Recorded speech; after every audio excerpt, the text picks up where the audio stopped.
Тешка политичка есен се очекува во Уставниот суд, откако висок владин функционер за телевизија 24 најавува дека планот е уште во септември собранието да ја почне постапката за избор на нов уставен судија по оставката на Гоце Наумовски, со што судот би бил конечно комплетен.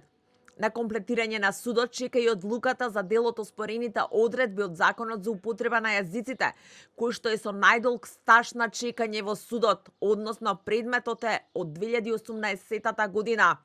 Односно за одлука се чека цели 8 години. Според информациите на телевизија 24, на полн состав во Уставниот суд чека и вториот протокол со Бугарија, како и предметот што најмногу предизвикува политички реакции, оној за хашките случаи. Во тој предмет станува збор за 4 судски предмети кои во 2008 година беа вратени од Хашкиот трибунал во Македонија, за да бидат процесуирани во домашното правосудство.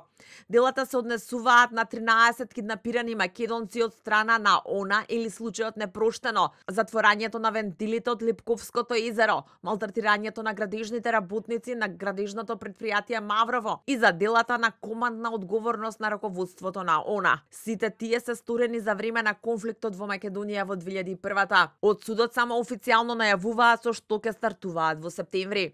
На следната седница на Уставниот суд, која е предвидена да се одржи кон средината на септември, ќе бидат разгледани и повторно ставени на одлучување сите предмети за кои во претходниот период не беше обезбедено потребно мнозинство за донесување одлуки. Меѓу нив се и предметите што се однесуваат на платите на јавните обвинители.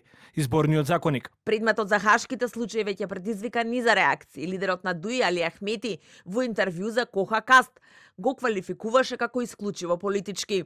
Партиджиев бургосовиот политик. Имам информации дека има иницијативи во Уставниот суд за отворање на случаите на Хашкиот трибунал за покренување обвинение против Националната ослободителна армија за воени злосторства. Не дека ме плаши, но отворањето стари рани е поболно од отворањето на нова рана. Ова се случаи што ги затворивме пред повеќе од 20 години. Хашките случаи се затворија со политички дил меѓу Никола Груевски и Али Ахмети при составувањето на владата во 2011 година, со автентично толкување од собранието. Многу експерти по меѓународно и кривично право овој акт го квалификуваа како неправен, особено што воени злосторства не застаруваат.